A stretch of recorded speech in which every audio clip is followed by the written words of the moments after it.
Et bonjour à tous et à toutes, c'est Dylan, bienvenue sur ma chaîne pour une nouvelle vidéo.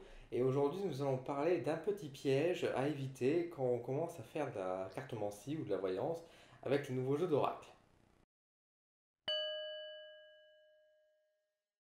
Le piège auquel je veux vous parler aujourd'hui, c'est celui du livret. En effet, j'en ai déjà un petit peu évoqué dans mes dernières vidéos. En général, quand on obtient un nouveau jeu d'oracle, on a tendance à se précipiter sur les cartes et à prendre le livret et commencer à lire le livre pour pouvoir justement connaître les cartes, connaître les informations et à peut-être certains vont même l'apprendre par cœur et d'autres vont même aller beaucoup plus loin dans les tirages en faisant des tirages avec le livret à côté.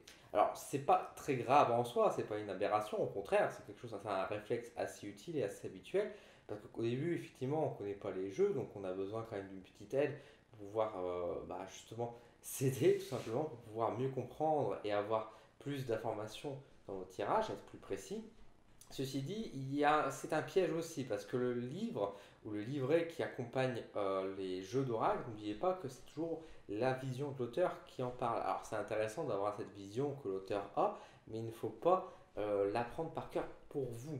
Le livret n'est une aide et pas un guide ou on va dire une ligne à suivre absolument. La signification des cartes, c'est avant vous, qui allez le prendre en compte et l'interpréter vous-même. Le livre est intéressant en fait à lire surtout dans les premières pages lorsqu'on a l'auteur qui se présente, qui donne la vision de l'oracle, comment il a voulu imaginer. Après toute la partie interprétation des cartes, moi je vous conseille pas forcément de le lire, surtout au tout début quand vous avez votre oracle, mais au contraire, prenez avant tout votre jeu, regardez les cartes et prenez une carte à la fois.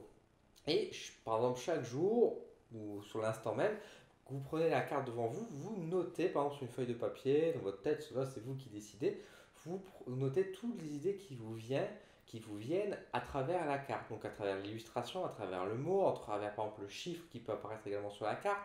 Mettez vraiment tous les émotions qui vous viennent quand vous avez cette carte devant vous. Alors parfois certaines cartes pourront éventuellement se ressembler parce que vous allez me dire oui mais du coup moi j'aurais peut-être une vision contraire de l'auteur, je ne connais pas le jeu donc peut-être qu'il y aura des cartes qui seront très similaires et je vois les mêmes messages et ce n'est pas grave, ce n'est pas grave. De toute façon chaque carte est unique et vous aurez peut-être des messages qui vont être proches, peut-être que par exemple plusieurs cartes dans le jeu d'oracle vont représenter l'amour, mais ce n'est pas un problème. Chaque carte va peut-être représenter l'amour d'une certaine manière. Une carte représente peut-être l'amour plus le côté sexuel, tandis que d'autres cartes vont peut-être montrer l'amour plutôt passionnel, d'autres cartes vont montrer de l'amour romantique. Vous voyez, il y a quand même plusieurs interprétations possibles selon vous, comment vous allez ressentir et le sentir. Le truc, c'est qu'avec les jeux, avec le livret, si vous commencez à prendre les cartes et à regarder tout de suite ce qu'a dit l'auteur, vous allez vous bloquer en fait tout de suite dès le début avec l'interprétation de l'auteur, qui n'est pas mauvaise, hein, qui peut être juste, hein, tout à fait, hein, mais qui n'est pas la vôtre. Et quand vous faites des tirages, c'est vous, c'est votre instinct avant tout, avant celui de l'auteur. L'auteur, lui, présente un jeu par rapport à ses énergies, par rapport à sa vision, par rapport à ce qu'il a pu recevoir comme message, mais après, c'est vous qui interprétez de votre manière les cartes en soi. C'est pour ça que, quand je vous dis, faites plutôt cet exercice de prendre chaque carte et vous notez vos propres interprétations et de laisser le livret plus en mode curiosité pour pouvoir compléter. Alors vous allez me dire du coup, Dylan, le livre, qu'est-ce que j'en fais? Je le jette et quoi? Non, ne le jetez pas. Comme je vous ai dit, il est toujours intéressant d'avoir un livret, ou même, enfin, je parle de livret, mais on peut parler même plus largement des formations qu'on peut trouver sur Internet. C'est toujours utile d'avoir cette aide, ça reste une aide, ça reste des conseils supplémentaires, mais moi je vous conseille au tout début, c'est surtout lire en fait les premières parties qui vous expliquent un peu comment a voulu l'auteur finalement créer cet aura, qu'est-ce qu'il a voulu dégager comme énergie, qu'est-ce qu'il a voulu passer avant de passer vraiment au quart d'interprétation.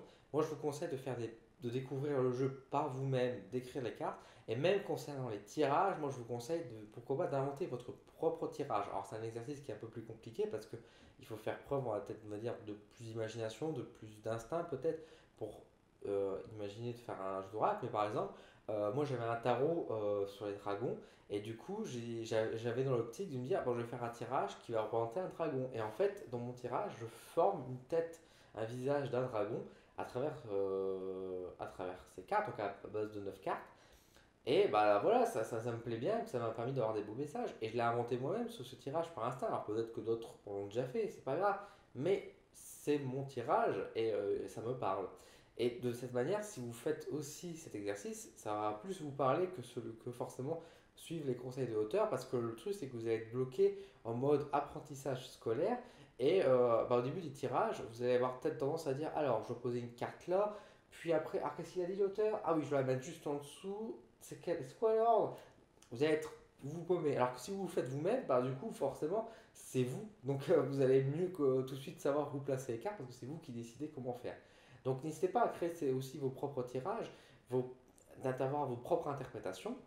Et par la suite, après que vous aurez fait un, 2, 3 tirages pour vous entraîner, pour appréhender le jeu, vous pouvez très bien euh, bah, lire dans ces cas-là le livre, le livret pour compléter et puis vous dire ah oui effectivement je n'avais pas vu ça à travers la carte donc ça peut exprimer ça. Comme ça vous élargit le champ d'horizon à travers l'interprétation de la carte et c'est important. C'est important d'avoir l'esprit large sur une carte parce qu'une carte va raconter certes une idée, une énergie, mais c'est une énergie qui est très vaste. Je reprends l'exemple dans l'oracle G avec par exemple la carte de la cigogne, que si on se limite à l'interprétation de la carte on va se limiter juste à la naissance, l'accouchement, alors que la cigogne va remonter beaucoup plus de choses. Donc d'avoir vos propres interprétations plus celles de l'auteur, ça va vous permettre d'élargir plus facilement au tout début, en tout cas, les possibles interprétations, et du coup faire des tirages plus justes. De toute façon, encore une fois, le but de la voyance et le tirage de cartes, c'est avant tout de vous écouter. C'est avant tout votre cœur, vos interprétations, votre instinct. C'est ça qui est le plus important. Le livret est une aide, mais n'est pas une nécessité. Un oracle sans livret, c'est tout à fait possible, il ne faut pas paniquer. Ça peut être un peu plus difficile effectivement au début, mais encore une fois, ne vous mettez pas des barrières. Si vous vous dites que ça va être difficile de réaliser un tirage parce que vous ne connaissez pas les cartes, bah, vous allez forcément vous planter malgré tout en suivant les interprétations que va vous donner l'auteur. C'est votre interprétation avant tout, c'est votre instinct. Sur de façon, de toute manière, à chaque fois que vous allez prendre un nouveau jeu d'oracle, vous allez avoir des nouveaux tarots aussi, vous aurez toujours forcément les cartes, vous ne les connaissez pas, vous allez les découvrir. Il y aura toujours cet aspect, bien sûr, de l'inconnu. Mais dans le fond, si vous vous écoutez vous-même, encore une fois, les réponses sont en vous, donc vous n'avez pas besoin de livrer pour pouvoir connaître et pouvoir créer vos tirages et vos propres résultats, vos propres interprétations. Alors bien sûr, je ne vais pas me fâcher avec tous ceux qui créent des oracles et ou qui font des formations également, parce que moi-même je vais proposer des formations par la suite, donc je ne vais pas me faire un discours qui va contre moi également, dans le sens où ça ne sert à rien, la formation est livrée. Non, ce n'est pas ça que je dis bien que c'est utile, ça aide à élargir les horizons, apprendre et surtout avoir un bel entraînement. Maintenant, encore une fois, avant tout, écoutez-vous. Il n'y aura personne qui va vous opposer une idée en vous disant cette carte-là, ça signifie ça et pas ça. Les cartes, elles expriment tout et rien à la fois. Dans le sens où, bah, encore une fois, tout. Une carte peut très bien présenter la maladie sans pour autant parler de la santé. Tout dépendra de la situation. Ça peut représenter selon l'illustration de la carte, selon l'énergie que vous allez ressentir, elle pourra exprimer toute une autre idée. Par exemple, je prends l'exemple de l'oracle des anges de l'amour. Alors vous allez dire c'est un tirage qui fait sur sentimental, etc. Effectivement, mais le truc c'est que les cartes ne sont pas forcément évidentes aux premières allures. Quand vous tirez la carte âme sœur, ça ne veut pas dire forcément que la personne est une âme sœur en face de vous, malgré que la carte l'indique. Ça peut vouloir dire autre chose, ça peut vouloir dire par exemple une amitié frère-sœur par exemple, ça peut être des choses comme ça. Donc il faut vraiment avoir l'esprit large et bien sûr vous écouter et écouter les messages que vous réceptionnez à travers de la clairaudience, de la clairvoyance et de la clairsentience.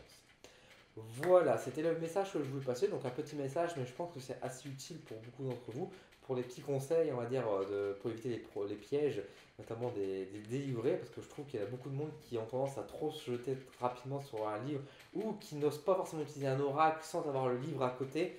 Encore une fois, osez vous lancer. C'est qu'à vous qui. Bah, je vais pas parler. Ce n'est qu'à vous qui tiennent à faire le premier pas et d'aller plus loin dans votre interprétation et de pouvoir réaliser des beaux tirages justes. Voilà pour vous. J'espère que cette vidéo en tout cas vous a plu. Si c'est le cas, on met un petit pouce en l'air. N'hésitez pas également à me faire des retours en commentaire. Ça me fait toujours très plaisir de vous lire.